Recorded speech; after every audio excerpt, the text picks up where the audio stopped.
Hello, listeners and genies. This is Bob, the voice of Hidden Oaks Podcast. Welcome to our first season behind-the-scenes episode. Today we'll be talking about the origin, the production, and the pain that is the Hidden Oaks Podcast.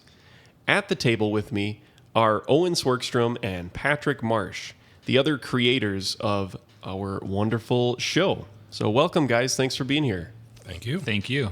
This is the first time that we've seen each other in person since February. Yeah. Who are you people? Yeah. This you're not like you were on Zoom or Skype or whatever it was. You're being too quiet. Sorry. A little suspicious. I can hear you, but if you could, a little bit. All right. I'll project. So That's yeah. perfect. Yeah, it's been since the apocalypse hit, we really have had to move things to remote production. So it's been pretty intense, but we've done a really good job with it, in my opinion. Yeah, it's weird. It predates the show completely. We had done a little bit of writing when we were still meeting in person, but that's it. Most of this production has been remote. Yeah. And now the whole world lives the way I choose to, and they don't like it. That's true. Yeah. Before being an introvert was kind of shunned, but now you're like a messiah. But So, do we want to talk a little bit about the structure of the show today, like what this is, what we're going to do? yeah, we probably should mention it. We're going to talk about kind of some of the production aspects of Hidden Oaks podcast today. We're going to talk about how we kind of created it, what we're thinking. Spoiler What alert. were we thinking? Yeah, what were we thinking? God, it was vacant of mine. But yeah, spoiler alert, we are going to talk about some of the plot developments of the story. So if you haven't listened to the first season in its entirety, please do so before you listen to this so you know what's going on. We don't ruin anything for you. Also, why would you be listening to this if you hadn't? Yeah, this is a weird place to start, but You're all wrong. You don't understand. no, I respect their choices. Okay. And that being said, I guess don't let us tell you how to live your life. If you want to listen to this first, go ahead. But just know that there are going to be things that we'll tell you that you haven't heard yet. So, there. The end. But I'm sorry. Did we interrupt the what we're going to do today thing? Or that's it? No, that's good. It's just a behind the scenes episode. And yeah, that's just kind of it. We're going to try to share as much information as we can about the process and how it went for us. And hopefully you come out of it with some sort of basic understanding of why we did this. Because we're still looking. We're still looking for the reason why we did this. And I think that leads right into the first point. We were going to have you lead us off, Patrick, in talking about, kind of the history of the development of this, where the ideas came from, and what led to this. We spoke a little bit about it in that roundtable that we did before the season dropped, right. but I don't think as much in depth as we plan to today. Yeah, so I'll just start in a couple basic places. The first one is the idea of the monster concept is something that I have been working on for 10 to 12 years before this project even got started, and I have been looking for a decent medium to kind of share it in. And I had known Bob through his excellent podcast, Bob's Short Story Hour, where he had shared some of my stories on, and we had talked about for years doing a project together, but nothing really kind of lined up. But eventually, about a couple of years ago, we started to have lunch once a year or once every 6 months. Mm-hmm. And basically the entire time we just talked about, story ideas, podcast ideas. My original idea for this monster, or the setting for this monster, was a Metroidvania type of cyberpunk story. And when I talked to Bob about it and producing it, he wasn't as wild about that idea at the time. So we kind of had to find a setting where this monster would kind of flourish, because we didn't just want to create the monster and have it in a story that didn't really fit in. So we decided to kind of go with the suburbs of the 1990s, which we all grew up in, all three of us. And we decided to kind of put it in that atmosphere and work in the suburban setting that we were all kind of aware of. So yeah, and after a few lunches, we kind of settled on that idea. And I had met Owen through Chunky Milk Productions, his production company. He one of his colleagues knew me through various means, and he was talking to me about doing some film stuff and writing for his film company, Chunky Milk Productions, and that's how I met Owen. And I eventually invited Owen to a coffee with Bob to talk about this podcast under the guise that it was going to be for film production, but it was really for the podcast. We had also been meeting, every week or so about, let's talk about this movie we're going to make. And maybe this time I'll bring my podcast friend of mine along. And okay, sure, that sounds good. For all I know, you were very upfront about it. You didn't trick me into this, but for the sake of this story, let's say I basically had no idea what I was walking into, because I didn't. I was a thief. I deceived you. I lied, wholeheartedly to you. Thanks. And I appreciate it. This has been fun. So yeah, that's kind of how like the project got going. Is Bob had just kind of finished up. What did you just finished up doing? Were you getting your master's, or were you? I was still in the middle of it because maybe I just finished my bachelor's at that point. Oh, okay. I think it must have been. Wow, that's a long time ago, but that's when it was. Yeah. I finished that, and I was in this like little lull period between those things. Yep, that's what I was doing. Yeah, and you were very honest. You were like, I don't have time to do it right now, Right. but let's talk about it in the future. So we kind of plotted out these lunches, and we talked about it. And when I finally got to, I kept on kind of, I had 6 months to kind of reform my pitch to you about it. Yeah. And when I got to the suburban one, your eyes kind of lit up over. We were at the Pink Flower eating Vietnamese food, and you kind of just like lit up over the idea of the suburbs, and as a setting, and where we could kind of make the story operate. So we just went with that. Yeah. And the monster worked out perfectly for it, and continues to. So. Mm-hmm. So along with kind of some of the history, I guess we had talked about where some of the characters in the story come from. I guess that was the next lead into how this Right. developed, because that is what we started to talk about and meet about at some of those first meetings. I remember having the idea of there's a forest, weird stuff happening in the suburbs. But after that, we started talking about how are we going to develop that into like a series of stories to tell a greater story. And our notes led into character development. Yep. I remember one of the first characters that we talked about was the land surveyor. And, Yep. and that. So I don't know who or how we want to lead off into talking about some of these characters. The first ones that come to mind and what's noted in front of me on a giant chalkboard is the nerds. I mean, it's really the nerds in the first Right. episode that take off and end the first season. Right. So they are real. They were based on myself and my buddy Matt growing up, and we were gonna go watch The Phantom Menace at Windsong 15 in Mounds View. My mom dropped us off at the door to go inside and watch it, and we got up to the door and banged down the window because they were locked, and like a cashier showed up, and she was like, "Yeah, our power went out. You can't watch it." And we're like, oh no. We turned around, and as comically as you can imagine, at that exact moment, my mom pulled out of the parking lot. Most parents actually wait around to see if their kids got into a place okay. That was not my mom. She was just like, I'm gone. I'm done. This is my check mark for the day. I'm off. My kids will be fine, whatever. And so she drove off, and my friend Matt turned to me and goes, "God, your mom left right as she said that." And I was like, "Yep." So I turned back to the cashier and I went, "Can I use your phone?" And she looked at me and she went, "The power's out." And I just felt even more, dejected by what was going on. So we walked home, and we didn't we had been bothered by bullies before, but in that particular memory, I wasn't bothered by bullies. But that's kind of what I pulled from is the story of Matt and I walking home after trying to watch The Phantom Menace and not working out. And plus we were trying to avoid spoilers like nothing else. My God. We were like in quarantine for The Phantom Menace at that point back then. So yeah. And then, I'm looking at the list now. I think one of my favorite things, I just want to mention this because I haven't thought about this before now. But for 3 different periods of my life, just short times, I've spent a significant amount of time in West Africa and Ghana. And the last time was in 2012. I was there for a summer. And there was I remember a storm went through, and we didn't think it was that much when I was there. But it ended up being like what was essentially like their version of like a typhoon or a hurricane. It was Oh, pretty wow. significant.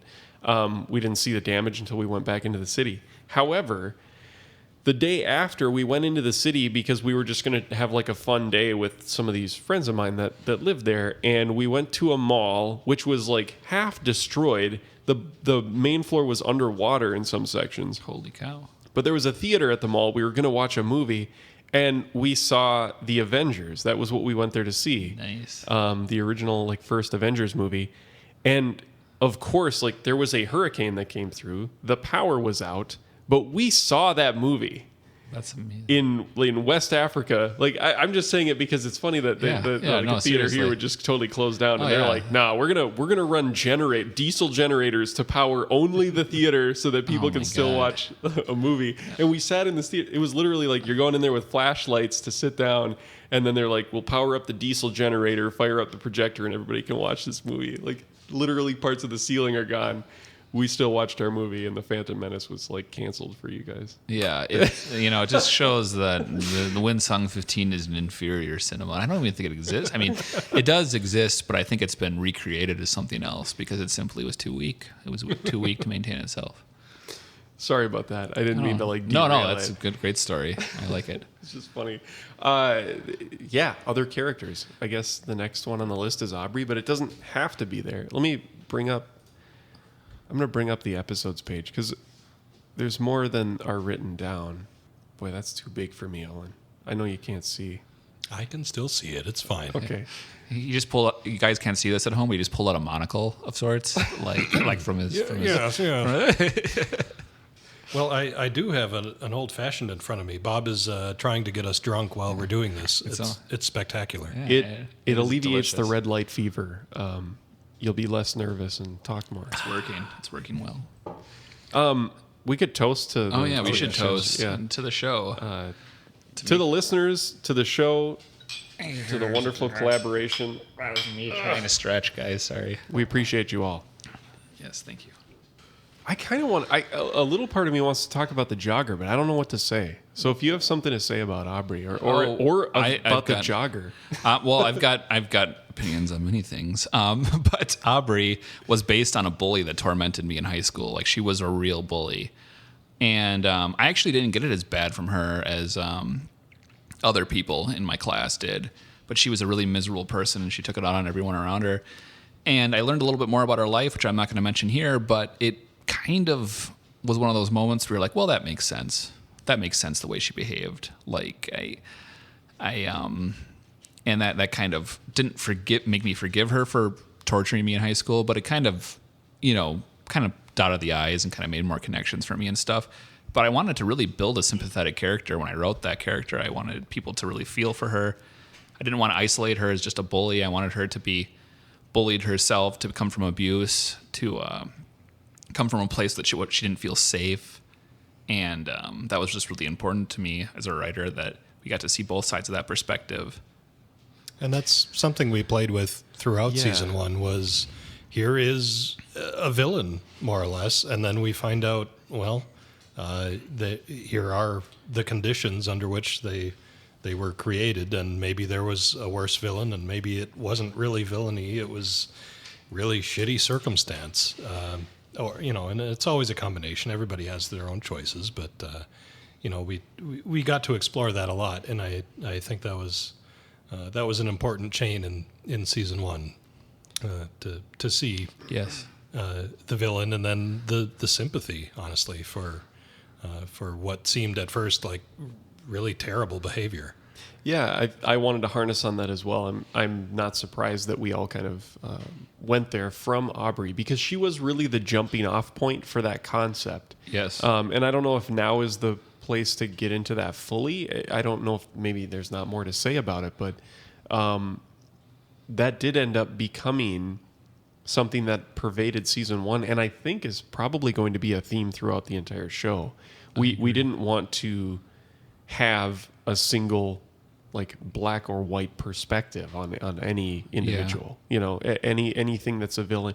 That's not how it is in real life. Right. Like the idea of bad guys and good guys, and I doubt there's many people listening to the show that don't really understand that concept at this point. Correct. There probably still are some, but for the most part, like the world just doesn't work that way. No, it's far too complex. Yeah. Yeah. You can't just vilify everyone per se. It's there's more to what's going on than meets the eye. Mm-hmm.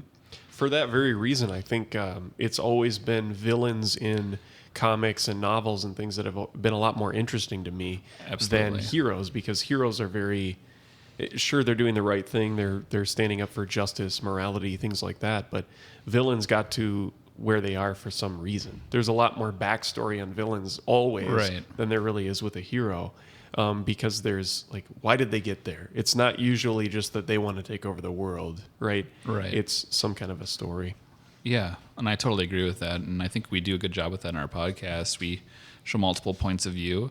When I was going to school for writing back in 2003 or 2005, they were very adamant that we write from other points of view because they said it's going to be big. It's going to be a big deal to show other perspectives. Mm-hmm. And they were right, sadly. I mean, I don't want to admit it, but like they were right about that. I think people like to see multiple points of view of the same character if they can. And we've had a lot of fun with that. We internally will hand off a character, and we were nervous about it at first. As you know, do I really want to write a line and put words in your character's mouth? And we, not that any of these are characters belong to any of us, but it feels like that. You introduce somebody and you get nervous about borrowing somebody else, a creation from somebody else, even a close group like we've become. But yeah, it's been really interesting and I think very beneficial to get multiple points of view on any given character. Anytime we have somebody recur, you're meeting someone a little bit different. They're not different. You're just seeing a different side of them. We're all like that. We could all present ourselves as, you could tell 10 different stories about yourself and have 10 different ideas about who your character is. And that's the nature of humanity. We're all complex beasts. That's a good place to insert a discussion about the Surveyor, because that is very much... like I said, I think it was the first character we came up with for the story, or at least one of the first. One of the first ones that we ended up sticking with. Anyway. Right. We gave it away to you, Owen. For some reason, they entrusted this gem of a character. I didn't realize this was going to be a long-term character. So in my mind, I wrote the original Survey story thinking, I came into it thinking, okay, they're going to go crazy trying to map this impossible place, and they're going to die soon. And that was rejected out of hand by both of you. Oh, no, we got to keep this person around. Yeah. Okay. No, certainly they should be gone mad, and if they show up again later, they should be almost unrecognizable, and certainly written by somebody else. And both of you rejected that out of hand. No. You got to keep writing the Surveyor. Which and yes, the Surveyor definitely became a pet character of mine. Mainly because of the neuroses I share. We like to structure and categorize the world around us, both myself and the Surveyor, but also we really hate being categorized ourselves. And that's the story of the Surveyor in season 1, like the agency, even the monster, not sure what to make of this person. Not sure what bucket they belong in, because no human being belongs in any one bucket. But, high-functioning autistic spectrum somewhere, here's a person who loves to create order out of things and solve and figure things out. It becomes the unsolvable problem. Well, I got to say that when I was pitching this to Bob, he was the character that kind of sealed it for Bob. When we were talking about it over lunch, I was like, what about we have this guy who's like, I'm trying to map out the park for my job, and God, I can't get it right. There's this is off and that is off, and I just don't know what to do with myself. I'm curious. I never asked you this. And I wrote it in first person because hint, most of this is just me leaking out onto the page. is this character anything like what you envisioned? No, It's better. It is better by far. But Yes. I'm glad you asked that, because that's exactly what I was going to get into from that. No, it's not. The original plan, at least I thought we discussed it, and we probably did, but I'll just say that, maybe it was just in my mind. I had the idea of this surveyor. Here's where to start. We knew this podcast was going to be dark. We knew it was going to be scary, and just involve all of the kind of horror and supernatural stuff. But I thought that this survey character would be a fantastic way to have somebody that we go back to that is just comic relief, but also allows us to bring out more of like what's going on Right. at the heart of it. And what I envisioned was that it would be the person through the whole podcast or whatever that was doing their job, like still working as the surveyor, trying to finish mapping this area. And that we had this idea of the foreman as well. It was like the follow-up to that. And the foreman would once in a while come in to check up on the person as though nothing was wrong. Like how's it going? And just, you don't understand how nuts this is getting. Right. And like that's where it went. But what you ended up delivering right away from like square one was totally beyond that. And it's Infinitely better. And and none of that was shared. And I feel both honored and a little bit annoyed that you. Why would we give you positive reinforcement? Like, Well, that would not make the surveyor as good. Like, we have to keep him tortured. None of your preconceived, here's how it could be. None of that was part of our early discussion. Or I'm just that bad at picking up social cues and paying attention. That's also possible. Why would we want to rein you in on the creative development? It ended up so good. Yeah, I it's way loved better. it. Although I say he. I never specify on purpose the gender or any other characteristic about the surveyor, name, anything, because I want them to defy categorization. But yeah, they've become. We don't check in on the surveyor very often. They're sprinkled very lightly throughout season one, and until the end. and then there's the end, and then so we don't actually get very much surveyor in the end, and it sounds like there could have been this rich story between the surveyor and the foreman.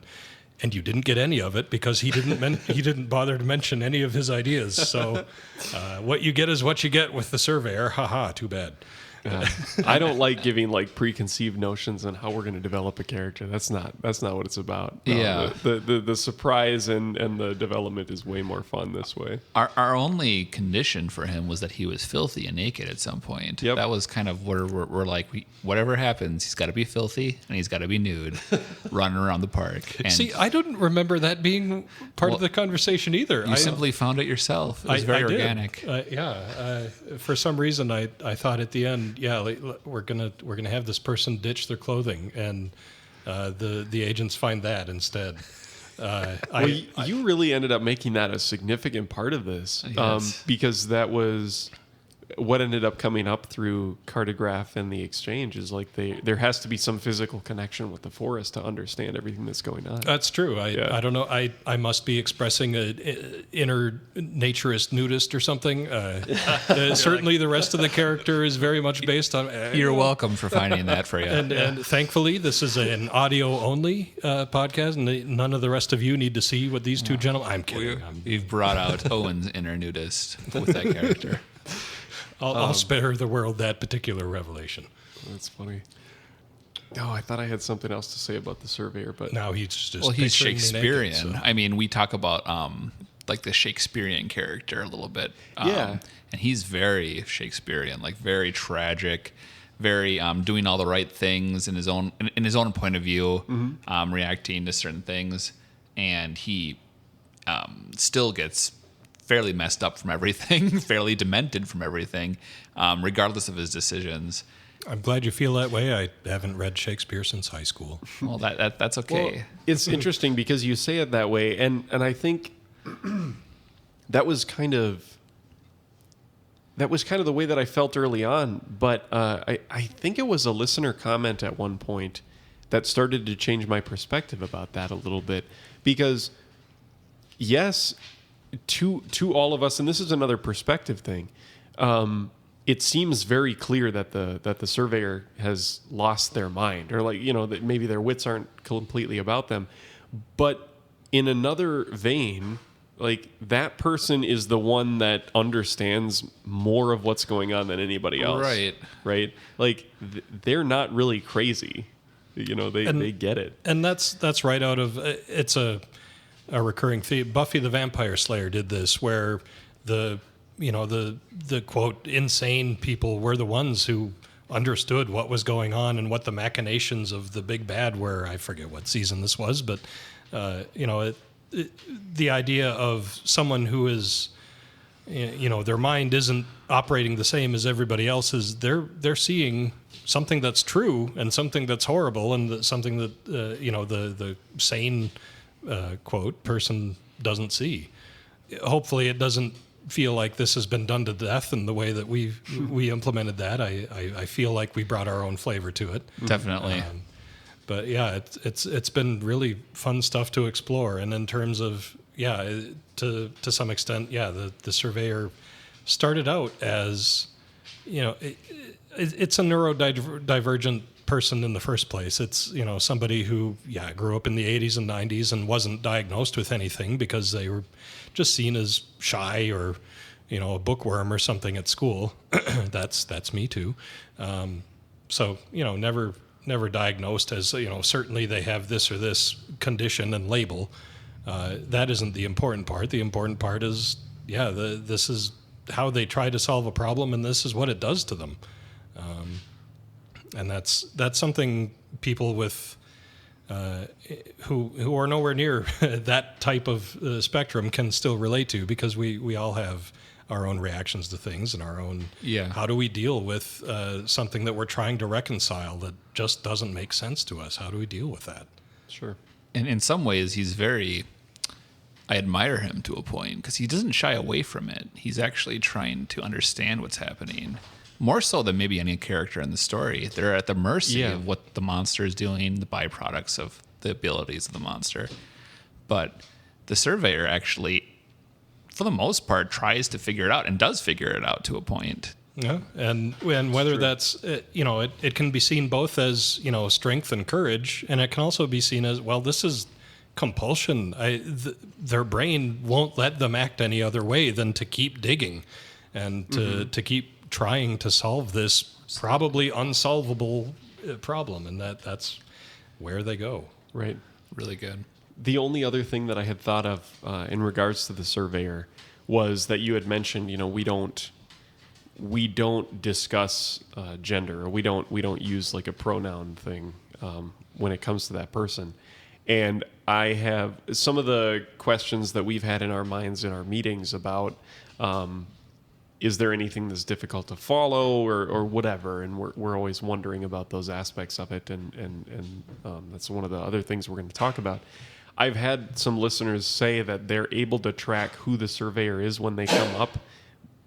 That was my dog sneezing or something. By the fact that the language around that person changes. So like when they came up in the gas station, the first gas station, suddenly story, it was person and they instead of this naked guy or this. Yeah, exactly. That's that's how the listeners, at least a few of them that have reached out, have been able to figure out who we're talking about. And we played with that a little bit, or I tried to play with that a little bit in reports, where, eyewitness reports, this person was sure they saw a naked woman in the swamp, and this person was sure they saw a male flasher, and this person wasn't even paying attention to the clothing. They were getting papers thrown at them. And I don't know how effective it was to have, maybe it was very obvious to a lot of listeners from the beginning that, this is all the same person. But my inner process was that would be kind of the big reveal. This is all the same person, and it was the surveyor. Right. No idea how effective that was. I've gotten very little feedback because I don't do Facebook and I don't do.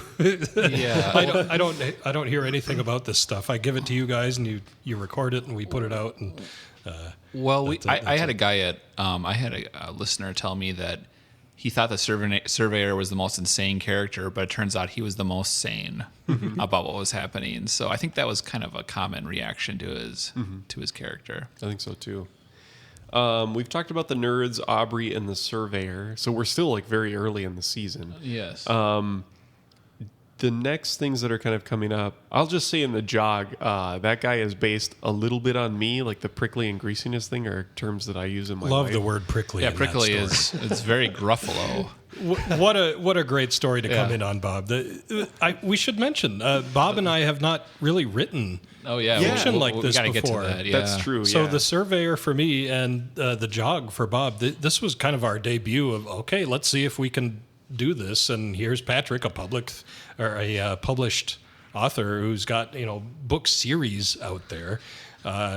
Well, let's see if we can add anything to this. Right, and we'll talk more about this as we go. That's true. Yeah. But yeah, I obviously I went to school for writing. I've published several books, and that's kind of what I do. But I didn't know if Owen and Bob were going to be okay simply writing this much, like writing this many stories.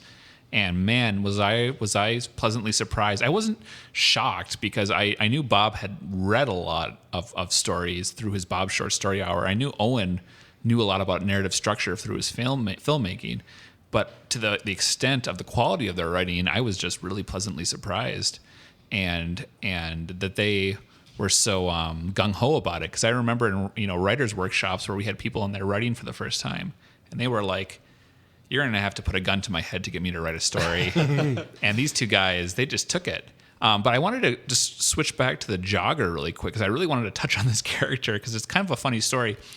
As we were developing the plot, we were really, really like, we got to have some comedic relief. We got to have some light amidst all this darkness that's happening with this monster and all these people that are having tragic stories. Because we already knew we had lost it with the surveyor. Yep, yes. I blew it. I didn't deliver. And that's debatable. I mean, if you like dark comedy, you're going to like the surveyor, but still. And I went to Bob and I'm like, we got to have a funny story. We got to have a funny story about a jogger who's caught in this loop, who's caught, running the same route over and over again. And I was like, Bob, we really talked a lot about it being humorous, about it kind of alleviating the pressure of some of the audience. And what Bob wrote was probably the most terrifying story out of all the stories that were written this season. The one that resonates with people, because jogging is such a common form of exercise. And Bob, you should just talk about your process for that one. Oh man, I don't even know. Like we had come up with the concept of a jogger, in some way getting in an interaction with the forest, and my thought was just like, you guys know my writing style, and I don't know if we'll talk about it more in depth in this episode, but I just write things linearly, and it just kind of happens as my ideas come out onto the page. And so this guy is just feeling like crap. Jogging is the thing he does to feel better. I had him get ready to go for his jog. He's listening to Billy Joel. He goes out on the street, and what's going to happen? He's just going to never be able to stop. And it was supposed to be funny. And as I wrote it, I was laughing so much, and I thought it was hilarious until I think I read it back to the second person. You guys were the second people that I brought it to. I brought it to somebody else first, and I realized at that point I was like, oh, it's not as funny as I thought. It's more terrifying, even though to me it's still really funny. That became another internal theme, not so much shown in the end results, but we would mention to each other in writing future stories that this is another one of those things that we think is hilarious and people are going to find creepy as, it just... And yeah, that was the first instance, which I was with you. It's like, this is really funny. This is great. But yes, it is also terrifying. And things can be both. It is. Like, for example, horrifying. when This was just it too. And I remember I even read my story to myself out loud after I wrote it, which I do that anyway, but with the jog I did it a lot more because it was the first story that I had ever written, just period, ever written. I would get to that point. I can't even do it now. When this guy he realizes that he's on some sort of a road that is not where he was before. And he just starts to scream because he can't stop. I think it's hilarious. Yeah, it's to me, it's horrifying. It resonates with me on a very diabolical level. Like he just that's all he's got left. He can right. He just got no control of anything but his voice. Screaming, yeah. And the idea of this guy running down I imagine it like a dirt road, or maybe it's a paved road in the middle of a forest. And just his world is lost. He has completely left his entire understanding of his existence before. So he just starts to yell. And just imagining this yelling guy running, to me, is so funny. It was hard for me to record because every time I got to the part where I would say, the only thing left was for him to scream. And so he screamed and screamed. And when I say screamed and screamed, I just burst out laughing. Right. And... That's terrible. Well, so it is terrible, but now to an extent, let's be honest. The jogger is you, right? You said the prickly stuff. This is what you do to unwind. It's autobiographical, and it was the same for me in The Surveyor. To me, a lot of that was funny because, this is the kind of traps that my brain gets stuck in, and just another day trying to figure out the ridiculousness of life. And all that was left was to scream. You can't help but laugh at because that is how life feels sometimes. Yeah, that's absolutely. just it. But it is, there is both the amusing side of that, and it is terrifying. And I love that we get to write these stories are so expressive for us. They're such an outlet. And pegging us to be writers, we thought we were going to have a lot of guest writers, that we were just kind of standing in until we got all that up and running.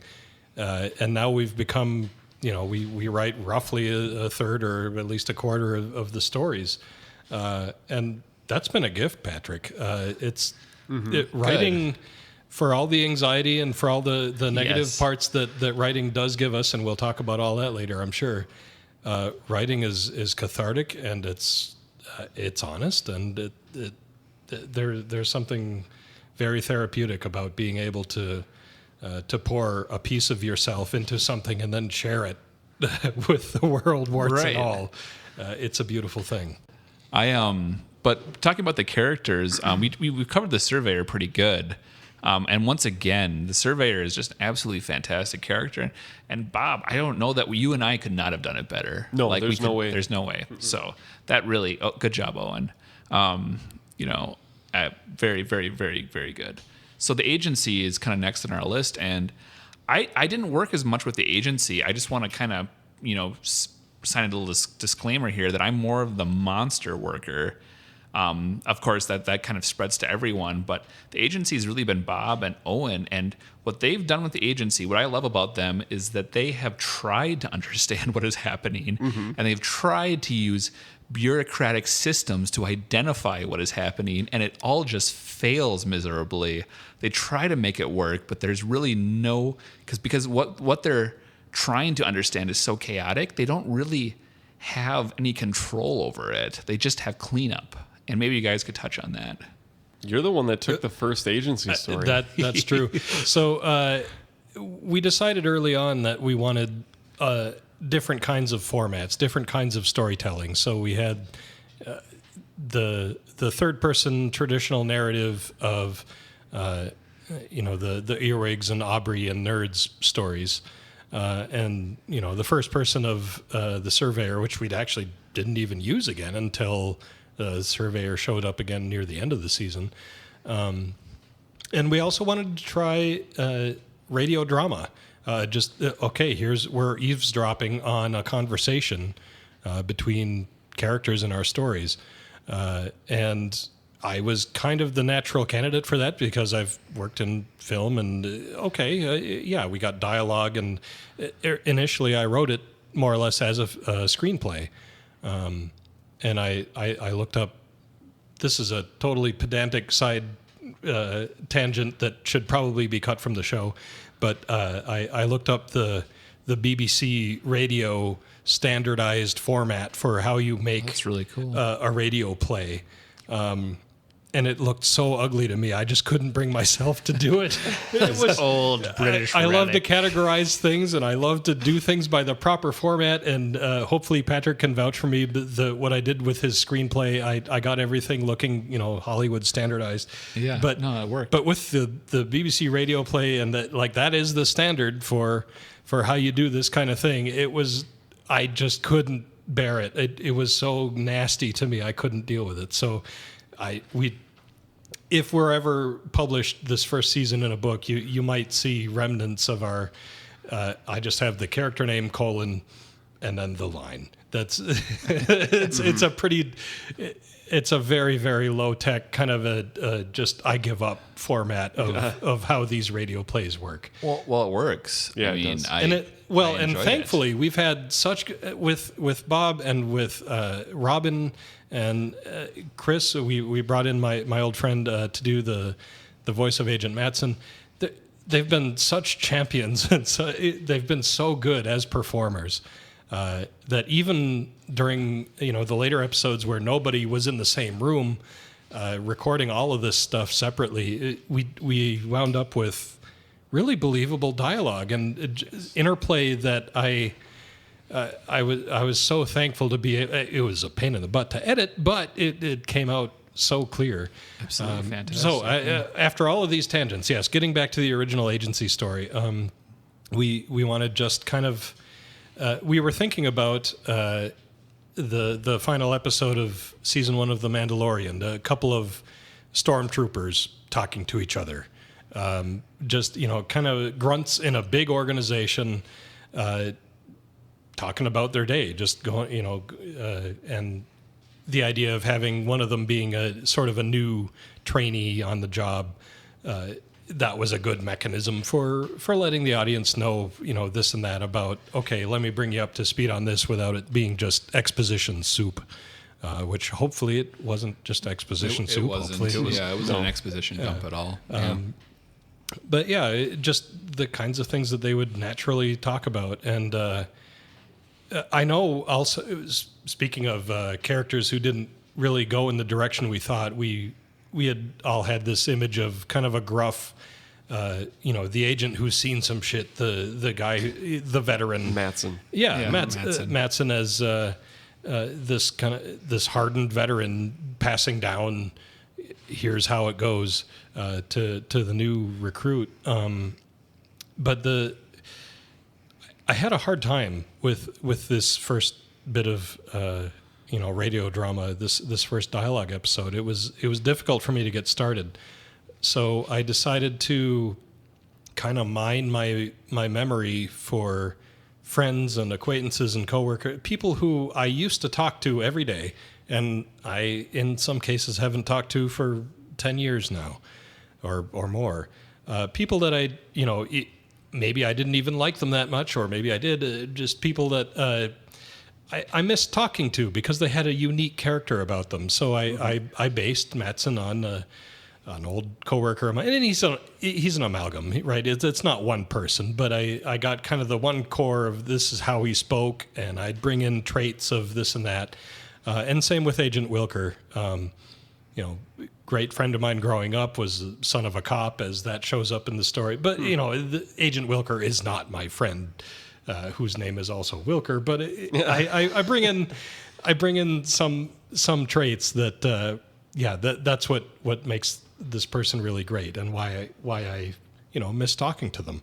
And so I would try to come up with, well, how would this person explain, had they been in the organization, how would they explain it to this other person who these two never met?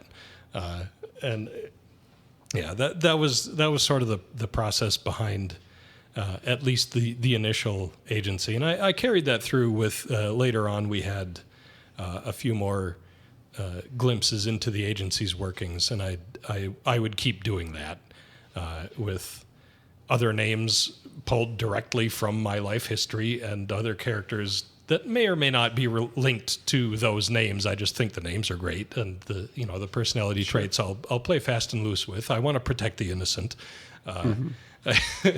My apologies to my friends and former acquaintances who recognize their names. Oh, Jesus, this are you talking about?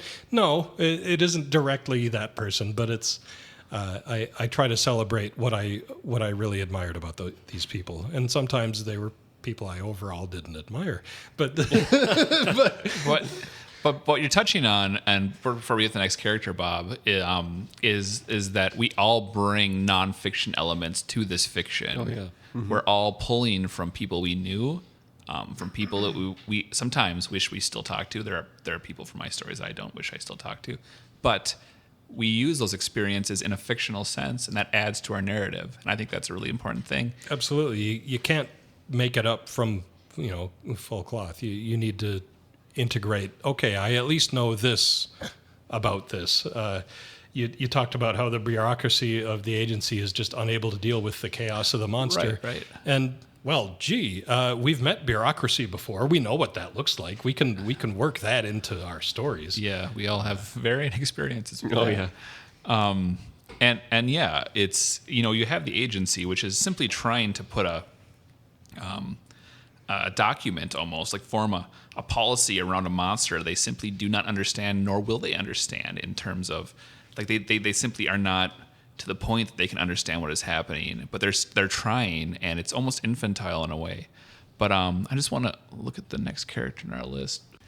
The next person on the list was I guess it's Pete. It wasn't originally, but it's Pete on the giant chalkboard next to us. Yeah, and Clearly the chalkboard order is canon. We need to go by that. And well, we did talk about Pete before a little bit, right? When? Did we? No, Did we didn't. I don't remember getting quite as happy as I would have if we talked, because Pete makes me so happy. We just talked about Pete like in our meetings. We haven't talked about him on the show because the show that we did was before we even decided to put Pete in the story. Okay, well, you start, man. You start.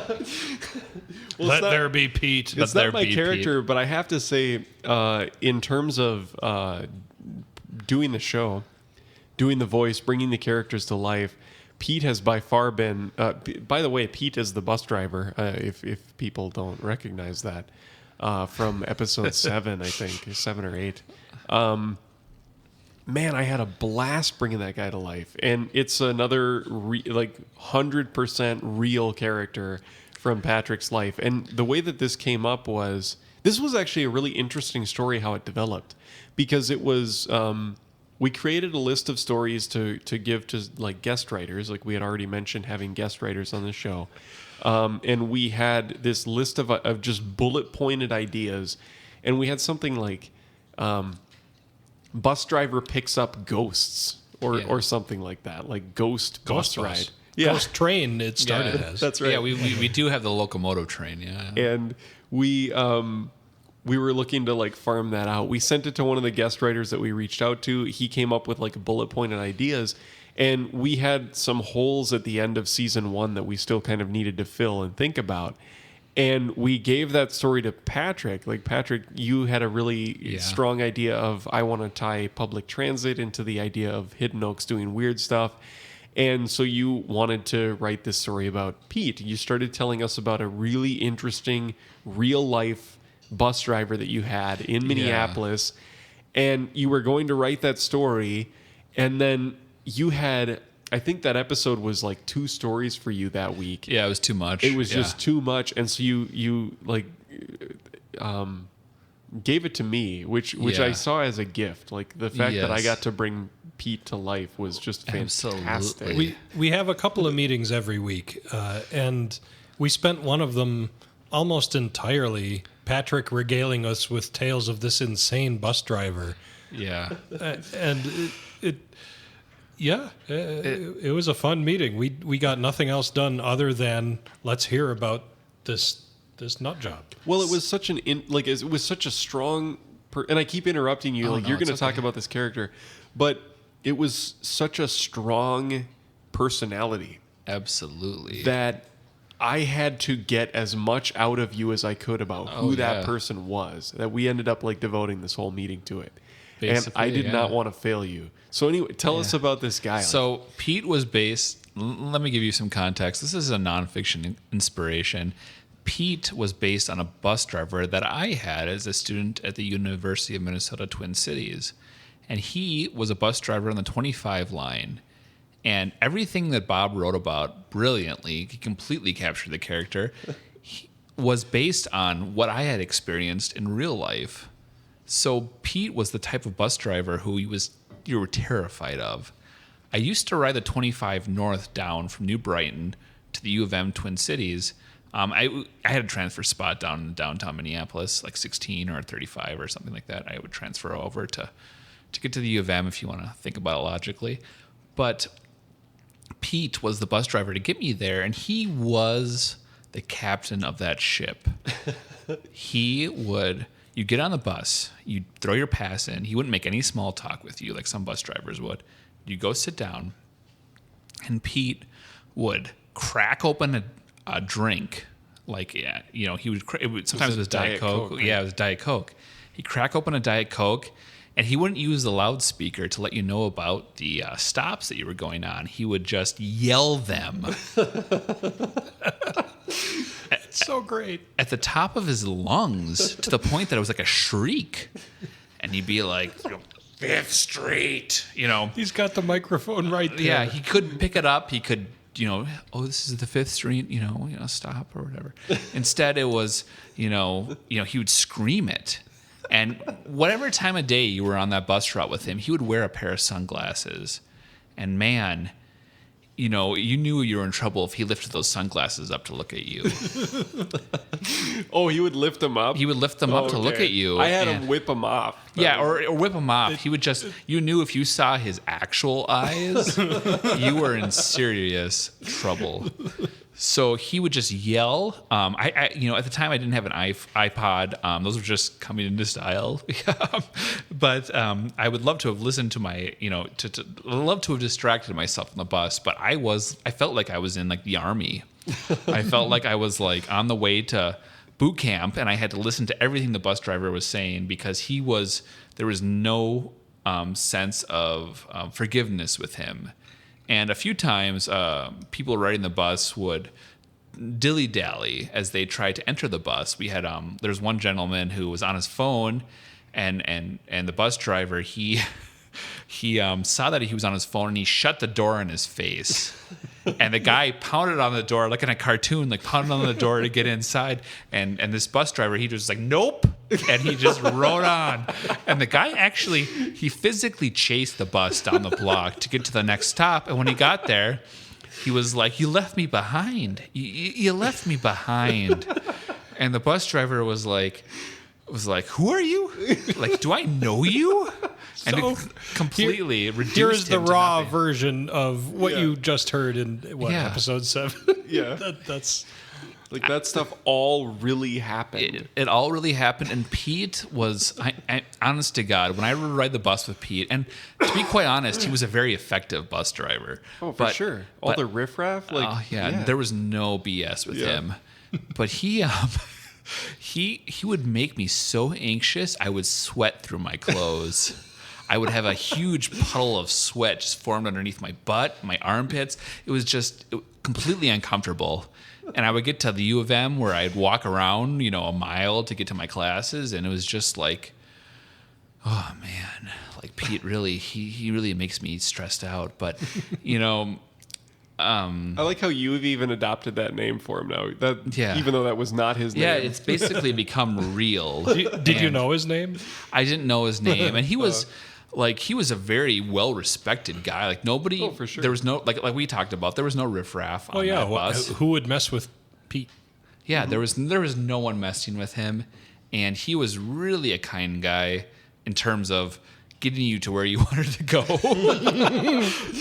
Doing his job. His job. But he also, you didn't you were like alert on the bus when he was there, and like I said, This is the Mussolini, the trains are on time kind of thing. yeah, exactly. You know, and once he cracked that Diet Coke, you knew you were going to be like, you're like, okay, he's got something to look forward to. Would he literally stop in traffic? Yeah, he would stop on Silver Lake Road where I rode. We take Silver Lake Road down to I don't remember the cross street, but somewhere in St. Anthony, we'd turn right or turn left or whatever. But we take Silver Lake Road for a while, and he would slow down the bus and come to a complete stop and down that Diet Coke in one gulp. And he'd go really like, you know how, I don't know, my family made me really ashamed of my bodily functions, but he really embraced it, and he'd go,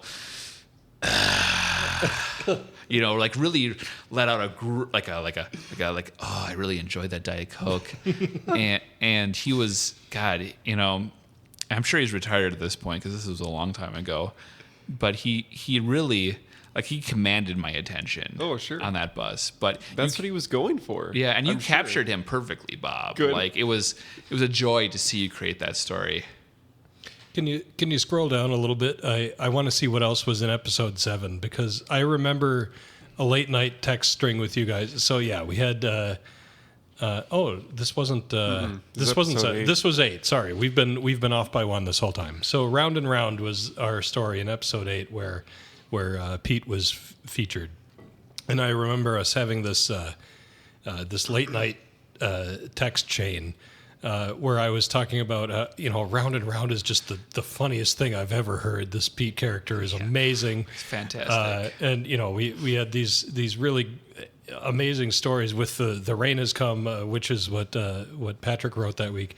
And, I felt like, well, I'm glad we got Reflection out of the way. That was my story that week. It was kind of I felt like it was the weakest link. And these young guys wouldn't let me get away with it. These millennials would be, no, you did a great job. These are not, not in competition. Every story is great. And they wouldn't even let me say that in relative terms. You guys dominated. You did amazing work this episode. Yes. They've got such good spirit about them. They wouldn't even let me, tongue in cheek, say that my story paled a bit in comparison to theirs that week, which you gotta love and hate about these young guys, right? We try to inspire that animosity. Right. I got my participant trophy that week. Yeah. Everyone's a participant. I've had quite a few people talk to me about that Reflection story, actually. So it is one that resonated with people. I'm glad people had a good time with that too. But I was so impressed both with, The Rain Has Come is a giant story and was really great, and Round and Round was just so funny. I had such a great time wrapping up that episode and editing. I was in such a good mood when I was saying that, yeah, my story was the weakest thing. I wasn't fishing for, oh no, it was fine. But that's the nature. These guys are so supportive to work with. Not that, any listener who ever has the chance to work with Patrick or with Robert, do it, because they're really excellent partners. They will never let you feel bad about yourself, even if you're just kind of, joking around. Well, before I kick this back to Bob to talk about what he was thinking when he wrote this, I really could not have done a better job with the character. And I was the one that experienced it. You did a great job with it. And it was so therapeutic to like farm out a character to someone else and have him capture it so perfectly. And he did a great job, and I can't say enough about it. Well, I think a lot of it was just, and I don't know, maybe I had some part in juicing that out of you in the meeting, but that's what I wanted. When we were talking about him, I wanted more from you. What did he say? What was he like? Whatever. Because I wanted to capture him.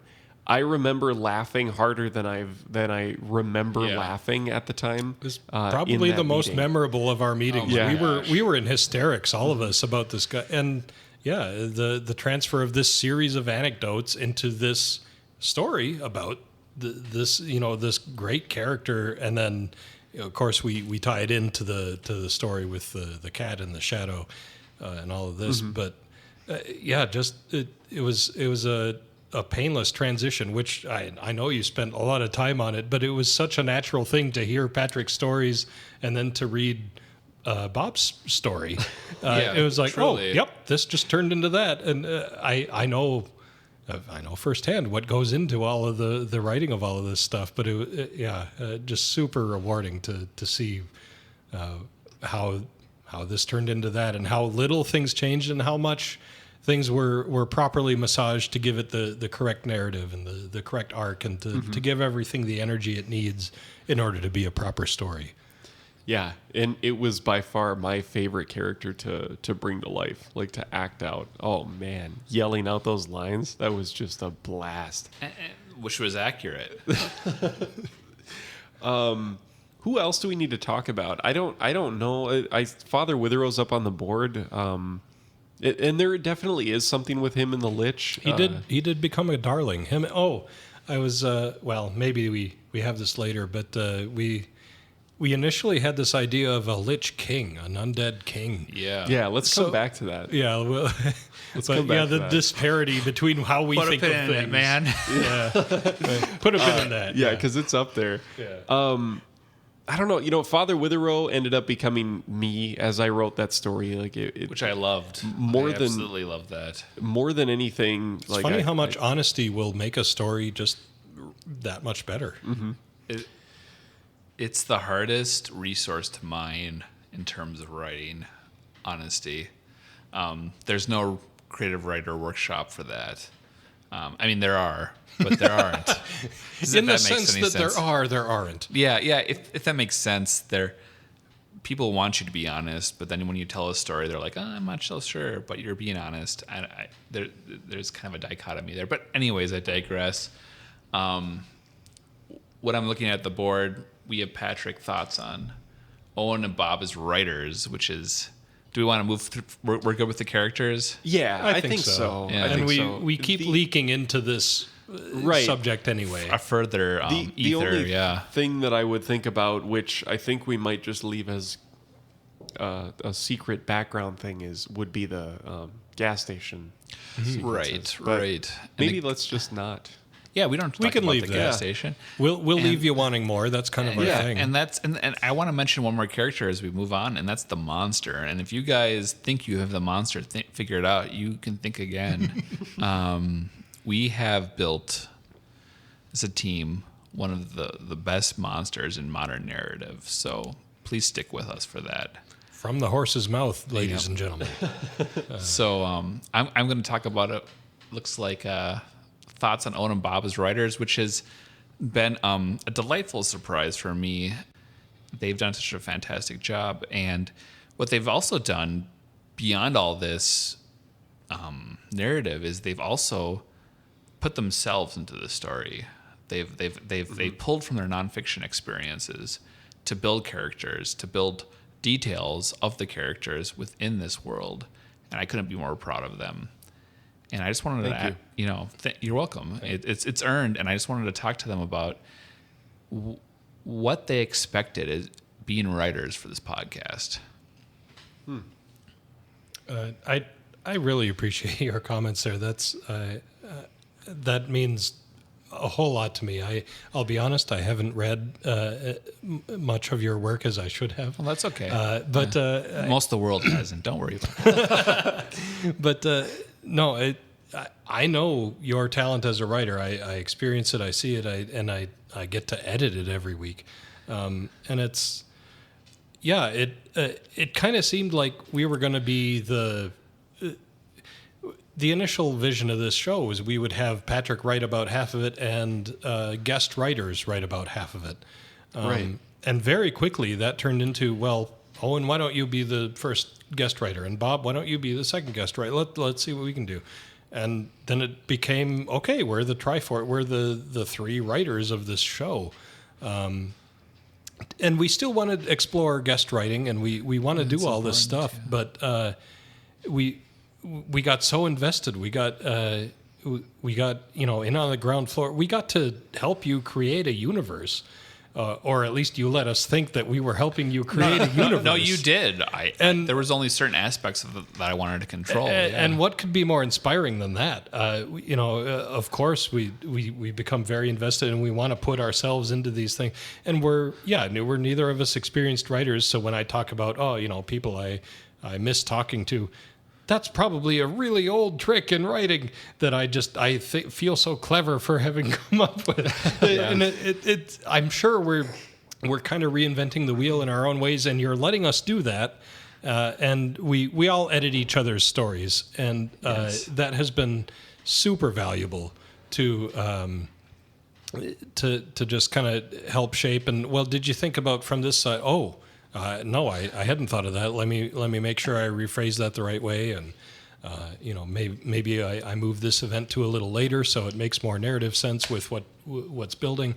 And we're all veterans in terms of we've seen a whole lot of stories committed to screen or page or whatever. We understand in some sense the art of storytelling, but the fact that we get to have an active role in all of that has really been wonderful, and it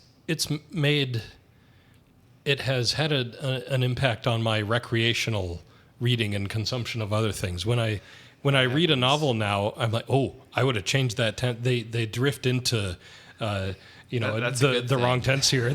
I would have edited that. I would. Where's the wiki for this? I want to fix that. Yeah. Well, for you, Bob, how has it been? Like you have your own podcast where you read fiction from many authors. Mm-hmm. How has it been to write your own fiction? It's something that, because of that, because of having that podcast and talking to a lot of people about it, I've been asked about, like when are you going to do a story that you've written or whatever? Like I've never written, and people are often surprised by that. So when I got into it, I was you as well. Yes, very much so. When I did that with the jog, I don't know. It was a very freeing experience. It was surprisingly therapeutic, and I know we already mentioned that, but I can say every day that in a week where I'm writing a story, when I do that, the next day is just a great day. Like I can't believe how many feelings and thoughts and things are just released from within me. It's an extremely therapeutic experience. I'm surprised by the ease that comes with it for me, I should say. It just kind of flows. I don't take a lot of it. It's very similar with like music. I just had my piano delivered a couple weeks ago now. It's finely tuned, yep. Everyone. Yep. Owen and I have both tried it. And we, I have this thing where I'll sit down at a piano and just play a song that I've had memorized for like 10 years. And it's this thing that I don't give myself any credit for. It's something that exists in my brain where there's a muscle memory thing or whatever that just is there. And I feel the same way with the stories. It's something that I'm just like, well, I can't really give myself a lot of credit for. I think about the story. I spend a lot of time like literally pacing, thinking about how does this scene look and sound, like visually, audibly. And once I see that from beginning to end, I can sit down and write it out. But like where that story comes from, I don't necessarily give myself a lot of credit. Like it's there. We talk about it. Wherever it comes from, it's its own thing. And yes, like I'm typing the words on the page, but it doesn't feel like it's me necessarily. I don't know. The whole project has a very strong, greater than the sum of the parts quality to it. We settled real early into this 3-story structure where we would have 3 different points of view, 3 different self-contained stories. And it's just a macrocosm of, look at this. There's 3 of us in this room talking about our experiences writing. And it's no accident that, we get to feed off. There is the energy that exists before we write a story altogether. And then there's our internal process of going through and figuring out what is the right word here, and what are the right character? What's the right structure to make this effective? And then there's all three of us looking. There's that moment that we send the text over group SMS to each other and say, "Okay, I've got this uploaded. Have at it." Where we're ready for the other two to come in and say, "Okay, maybe you should move this here," or "You've repeated this word." It's anything from minor edits to let's think about the structure of this story. And we've come to. I think one of the things that all three of us are really good at coming into this is that we don't see that as, oh, that's criticism. That means you botched it. That means you messed up. It means no. It means you've engaged me, and I care, and I am interested, and I think this would be a more effective way of telling this story. And we've each had edits that we've taken, or those that we've ignored, that we thought, no, I got it right.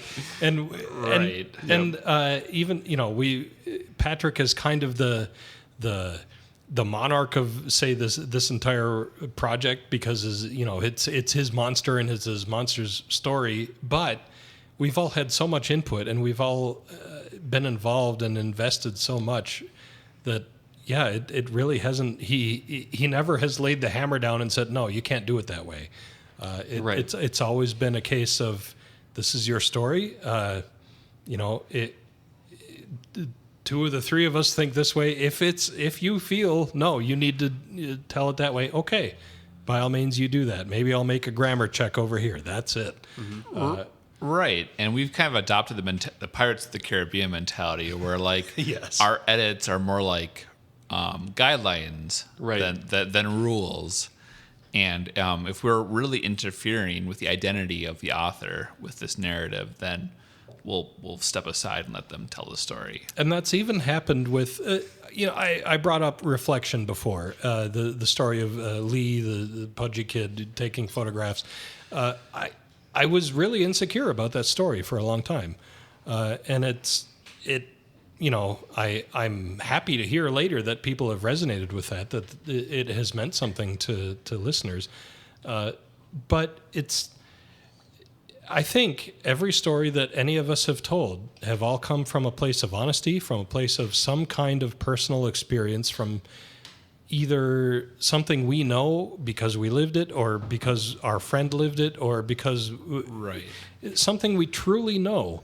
And that's been, we've all been really supportive of all of that. I expected to have to make major revisions to the entire structure of several stories I've written, that one and several others, and that just hasn't happened. We've all been able to organically shape, with one little tweak, with one little, let's change this weekend to whatever it is, some tiny detail will make it work well enough that the rest of us are along for the ride. And us being along for the ride, I have become convinced, is key to audience and listeners being along for the ride as well. For sure. So going off of what Owen said, I just wanted to talk a quick moment about, for me with this project, what we've done is we've taken nonfiction elements, we made them fictional within our universe. And for me, that's been really great. And I can't speak for the other writers here per se, but we've all drawn inspirations from people we've known to kind of establish these characters in this ether, if you want to call it that. And my last kind of thought on it was, I could not be more proud and more happy with Owen and Bob in terms of writing narrative and what they've done. Can you tell we've all been drinking? We've all been drinking. We're into our second old-fashioned at this point. I'm still on my first one. Yeah, he was smart. Bob is crafty. Bob is crafty. He made these really strong old, like Mad Men level old-fashions. Wonderful drinks. Yeah, wonderful drinks, but we're both like, we know the truth. So, in terms of like the darling and pet characters, that's the next point on the list. I think the first time that got brought up was with Father Witherow. Yes. Who was like, there was a really interesting development there. I see season 1 of this show as really having a strong, like, dividing line that runs down episode 5. Yeah. And we had most of the content up to episode 5 written before we got there. But it was episode 5 when we really started writing week by week. Like, both Patrick and I started nodding emphatically when Bob mentioned episode 5 as this turning point. And yeah, for my part, it's where we revealed this is the kind of story that we're telling. right. And I remember we had... I'm trying to think of like how to describe the difference. Before that, we had this idea of like, this is the universe that we're spinning. This is the problems that we have. This is the monster we have. This is the narrative we want to go with. But there were aspects to it that were still like blank slates, right? And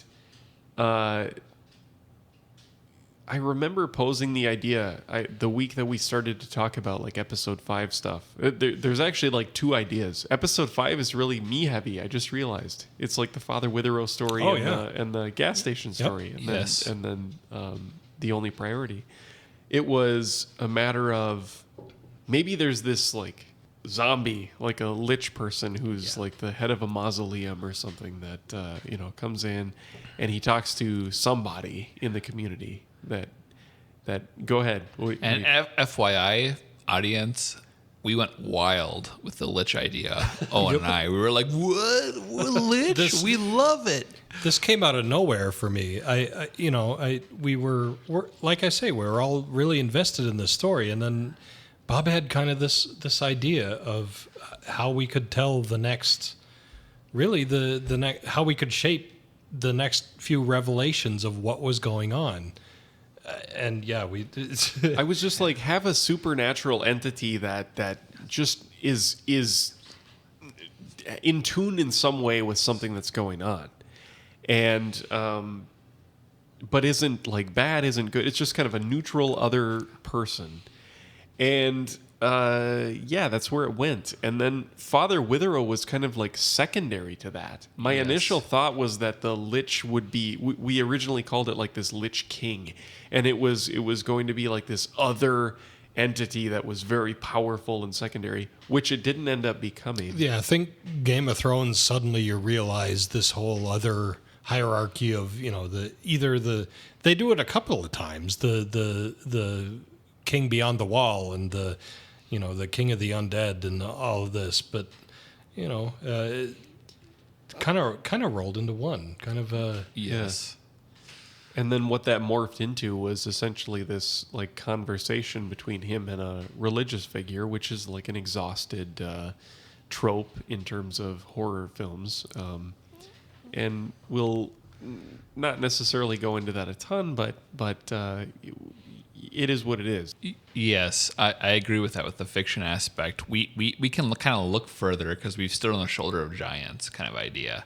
Like Absolutely. we've taken what other fiction has done and we kind of want to push it a little bit further.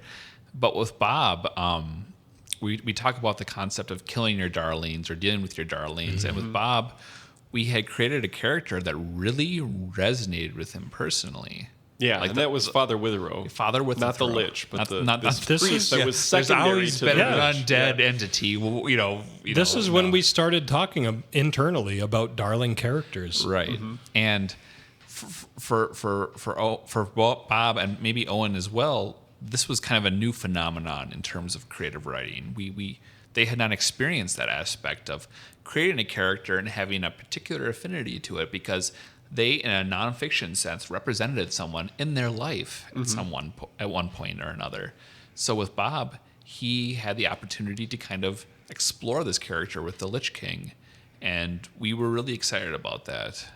And it worked out perfectly for us. It did. Yeah, and it ended up being, I mean, again, like at season 1, episode 5, none of that stuff had existed yet. And look at how much that became a part of the story, like second half of the first season. Oh yeah, yeah. And I'm no stranger to the TV tropes wiki and things like pet characters, and I knew the stuff to watch out for, and I'm not going to get attached to the surveyor. I'm going to let them die after. Oh, I'm not? Okay. Well, then I'm going to... So, nope. You can know this stuff, you can understand this stuff, and it will still happen to you. Yep. Anybody who has not written fiction, we recommend it. We do. We do. This is a thing you should do because it will make your life better. It may make it more stressful if, say, you do a weekly podcast, but it will make your life better. You will not ever regret writing fiction. And I guess the only other thing in terms of like the darling pet character conversation that I would want, and what we've spoken about the least, is like, who is that for you, Patrick? Well, I kind of reconciled myself a long time ago that to make audiences feel the way I felt about characters was to kill them. Aubrey, obviously, I felt bad about what happened to her throughout the story, and her father. Just this maelstrom of abuse and chaotic self-sabotage that was happening. That those two characters really resonated with me on that front. But in terms of characters with who are my darlings, man, there's no greater darling than the monster. I've spent so much time working on this monster before this project even started that I really feel a kinship to that character in this narrative. And I don't really want to say too much more about it because I don't want to spoil anything for our audience. But just rest assured that you're in good hands when it comes to the monster.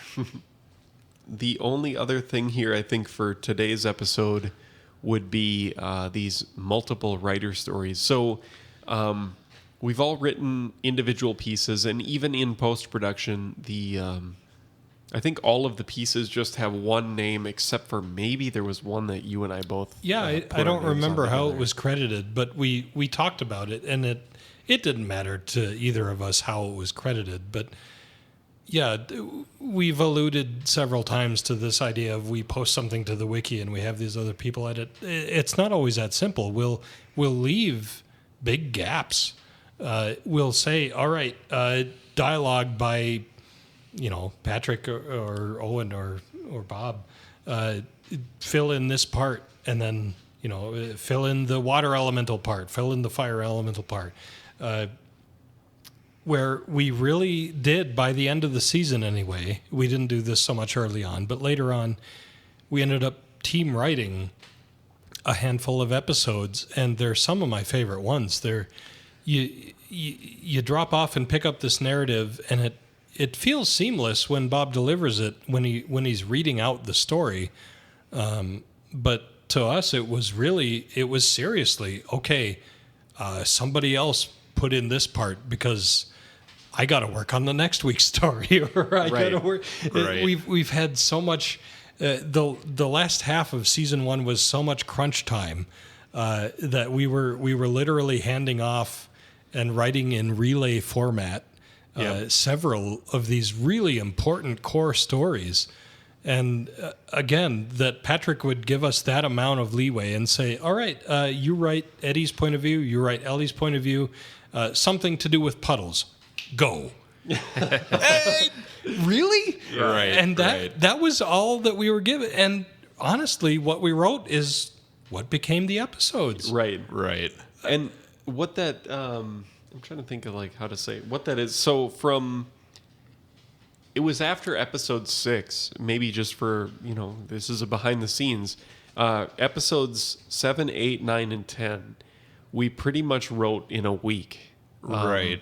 There was almost nothing done. Yep. So we have our meetings on Wednesdays and Sundays. We put our episodes out on Wednesdays. Technically, it's Tuesday at midnight. Yeah. Here, It means I had the file ready Monday night. Right. Yeah. So we would be writing and then recording that stuff like the weekend before it came out. And so there was an extraordinary amount of this podcast that was developed at the last minute. Go ahead. Yeah, I couldn't tip my hat enough to Bob and Owen on this one. They really, by the time Tuesday ran around, there were like, 100 texts going back and forth about, musical cues in general, narrative details. Our text histories are so insane. Right. Did what I put in here work for you guys? Yeah. Yeah. And we one other thing to note was that Owen and Bob are both kind of night owls.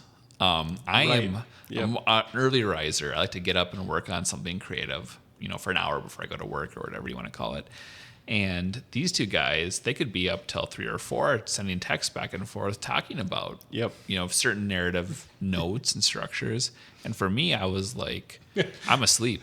Half of our stories about our late night text chains don't involve Patrick at all. Yeah, because he's I'm long simply since doing the sane human being thing and being asleep. Yeah, I'm simply not conscious. And they did such a great job with it. I'd wake up and I'd have 40 texts on my phone and I'd look through them all and I'd think, I don't really have anything to add to those. And eventually you're like, they figured it out by the end. There was a whole conflict, if you want to call it that, managed and then reconciled. We'd have this big debate and let's wait to see what Patrick thinks. And he's like, you know what? What if we did this? Oh, you know what? Yeah, that'll work either way. And we go with that. And by the time Patrick is conscious again, we've figured it out and moved on. and that was just a credit to teamwork. I mean, I can't say that I added too much to that. No, you chose a good team. The three of us, we somehow or other, you knew the three of us would work well together. Well, the one personality thread between all three of us is what we simply had a high quality of we had a high standard for quality of narrative. Right. And I knew that nothing would get to the final publication without being revised, retooled, and remade to make it the best that it could, which is a passion that is actually pretty rare when it comes to creative projects, it seems like, at least in my experience. So I really had a feeling that this would work out well. Anything else to say about any of that stuff?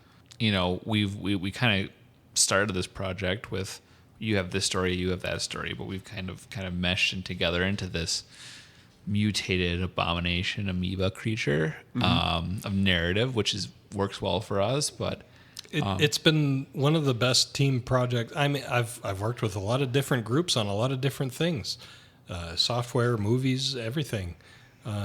This is amazing. I agree. We've really found something special here.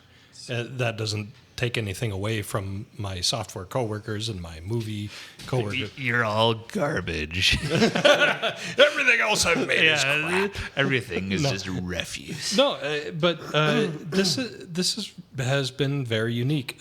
We really are the three-headed monster that we appear. And if we're being honest, so there's the fourth and fifth head. There's Robin, the amazing voice actor, and she does a lot of work on Instagram for us. There's Dave, who makes just incredible sound cues and music for us. The visual and the audio identity of our show would not be the same without them. Absolutely. But if I'm being super selfish and just paying attention to what's within 5 feet of me, the three of us, we've kind of merged into this one. How did you put it, Patrick? This one abomination. Yeah, we're sewn together abomination. On our Skype call, we're called the Triforce. I just want to we are set this. The Triforce executives or something. Yeah, like Triforce that. executives. Yeah. Yes. Right now, I'm wearing a T-shirt that expresses the Triforce from Zelda. Yes. Yes. That's funny. You are. That being said, I think where we're at, we're going to wrap this up. We're going to do a second episode that is a fantastic, more in-depth behind the scenes of season 1. We're going to talk about some of the sound design, the Foley, the music that goes behind Hidden Oaks. We're going to talk a little bit about the mental illness and stuff that go behind the perspective and the storyline. We're going to talk about the amazing wiki that we have utilized in the creation of this show. And some All more. hail the wiki. Right, absolutely. So you can stay tuned for that on the next episode of Hidden Oaks. But for now, that's what we've got for you. So thanks for tuning in. You can check us out on Facebook at Hidden Oaks Podcast, on Twitter at Hidden Oaks Pod, Instagram, Hidden Oaks Podcast, and wherever else you listen to fantastic podcasts. Thanks for listening, everyone. Talk to you soon. Thanks. Bye-bye. Hey, listeners, it's me, Bob. You've heard plenty of me for the last hour and a half, but I just got done listening to what you just got done listening to. And I wanted to thank you for bearing with our rambling as we went through that. I will tell you that the next behind-the-scenes episode, which will be coming out in a week or two, wraps up a lot more of the technical things that we wanted to talk about, as I mentioned there at the end. I also want to mention again that we are going to be doing a Q&A session later on this summer. And so anything that you guys have that you want to know about, or tell us about anything at all, feedback, advice, suggestions, thoughts, complaints, whatever, send it off to us, and we will talk about it when we go and do that episode. But maybe you want to know more about the monster that we haven't gotten into. Maybe you've got questions about what happened in the sequence where Simon and the father of Eddie and Ellie, back in the 50s, what they were doing with those illusions or something. Whatever you want to know, let us know, and we will answer your questions to the best of our abilities. The other thing that I forgot to mention at the end of this show is that we are in the process of putting out some cool merch through our friends at Trick Apparel. There will be some Hidden Oaks t-shirts, jogging equipment, headbands, hats, stickers, all kinds of cool stuff. So just stay tuned. Keep your eyes out for that. We'll let you know when it's available. And then finally, there were these two little sections when we took breaks in recording this long, drawn-out ramble session of a behind-the-scenes episode. And I just wanted to sneak them in here because they made me smile. So enjoy. And thanks again. We'll see you later in the summer. This part, when he's taking a leak, we'll cut that. And, we'll probably cut that. In audience. a Chunky Milk movie, Bob actually creates this very cocktail during the opening narration of. Yeah, we should actually mention that for real in the context of the round table, because that is pretty cool. Let me try and remember. And we really should mention this dog, Teach, who is absolutely sweet as heck and is literally gnawing on my foot for attention. Mm-hmm. Now on my wrist. Yeah, and now on Owen's wrist, and it is just absolutely sweet. It's fantastic. I like the idea of this coaster. Right? This toilet paper is coaster. Yeah, this is not just a bathroom thing. That's just useful. Yeah, that's just useful. You have no idea. I've got 6 butts at my house. You have no idea how much toilet paper I go through. So when the apocalypse hit, I was literally like, You were one of those ones. Yeah. I'm actually in trouble, people. Like, you guys are all crazy, but I'm actually in trouble.